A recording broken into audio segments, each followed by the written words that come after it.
तुम्हारे परवरदिगार की बातें सच्चाई और इंसाफ में पूरी हैं।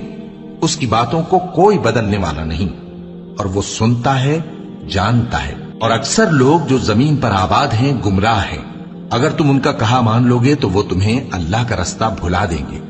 ये महज गुमान के पीछे चलते और निरे अटकल के तीर चलाते हैं। तुम्हारा परवरदिगार उन लोगों को खूब जानता है जो उसके रास्ते से भटके हुए हैं, और उनसे भी खूब वाकिफ है जो रास्ते पर चल रही हैं। सो जिस चीज पर ज़बह के वक्त अल्लाह का नाम लिया जाए, अगर तुम उसकी आयतों पर ईमान रखते हो तो उसे खा लिया करो।